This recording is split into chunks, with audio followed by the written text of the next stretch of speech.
Ukraine మీద యుద్ధం చేస్తున్నటువంటి కారణంగా రష్యా మీద ఇంకా ఆంక్షలున్నాయి. ఆ ఆంక్షల్ని ఉల్లంఘిస్తూ అంతర్జాతీయ చట్టాలను ఉల్లంఘిస్తూ కూడా రష్యా అయితే షాడో నౌకలతో వ్యాపారం చేస్తుంది, చమురమ్ముకుంటుంది. అంటే తన యొక్క నౌకలకి వేరే దేశం జెండాలతో ఆ వ్యాపారం చేస్తుందని ఇప్పుడు ఫ్రాన్స్ అధ్యక్షుడు మెక్రాన్ ఇమాన్యుయల్ అయితే ఒక సంచలనమైనటువంటి ఆరోపణలు చేయడమే కాకుండా మధ్యధరా సముద్రంలో బ్రిటన్కి చెందినటువంటి ఒక నౌక సహాయంతో రష్యాకి చెందినటువంటి ఈ యొక్క షాడో నౌకని పట్టుకున్నామని కూడా తెలిపాడు.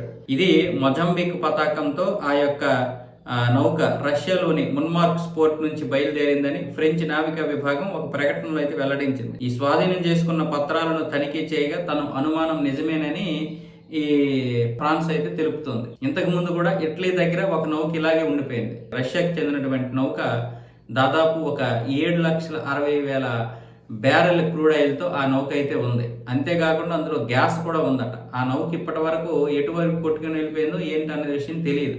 అది ఇటలీ వైపు వెళ్తుంది అన్న విధంగా చెప్తున్నారు. ఇటలీ కూడా ఒకవైపు కంగారు పడుతుంది, ఆ నౌకని పరిశీలిస్తుందట. ఈ సమయంలో ఇప్పుడు రష్యా నౌకని ఏమొచ్చేసి ఫ్రాన్స్ వాళ్ళు పట్టుకున్నారు. అయితే రష్యాకి ఇలాంటివన్నీ కొత్త ఏమీ కాదు. ఒక 10-15 పడవలు వేరే వైపు పంపిస్తూ ఇక్కడ ఇంకొక పడవని ఇటువైపు పంపిస్తూ ఉంటుంది. అంటే ఎవరినైనా సరే బాల్తా కొట్టడానికి, తను చేయాలనుకున్నటువంటి వ్యాపారం చేసుకుంటూ పోతుంది. వీళ్ళని బాల్తా కొట్టడానికి అప్పుడప్పుడు ఇలాంటి ప్రయోగాలు చేస్తూ ఉంటుంది. అందులో వీళ్ళకి ఒకటి దొరుకుతూ ఉంటుంది. అంటే అంతర్జాతీయ చట్టాలు వీళ్ళకు ఉన్నాయి. ఇప్పుడు వీళ్ళు మరి ఇరాన్ మీద విరుచుకు పడుతున్నారు, పర్వాలేదు. అమెరికా చేస్తున్నటువంటి యుద్ధము ప్రపంచం మాత్రం ఆమోదించాలి. మరి రష్యా తన యొక్క ఉనికిని కాపాడుకోవడానికో లేకపోతే తన యొక్క భూభాగాలను కాపాడుకోవడానికి ఈ యొక్క యుద్ధం చేస్తుంది. గత 4.5 సంవత్సరాలుగా ఉక్రెయిన్కి అమెరికా ఆర్థికంగా కావచ్చు, ఆయుధంగా కావచ్చు సపోర్ట్ చేస్తూనే ఉంది. లేకపోతే ఉక్రెయిన్ ఇప్పటి వరకు పోరాడగలుగుతుంది. యూరప్ కూడా సపోర్ట్ చేస్తుంది. మరి అలాంటప్పుడు వీళ్ళకి అంతర్జాతీయ చట్టాలు పనిచేయవు. పోనీ ఇదంతా కాదు, ఇప్పుడు జరుగుతున్నటువంటి మిడిల్ ఈస్ట్ యుద్ధం ఎలాంటిది?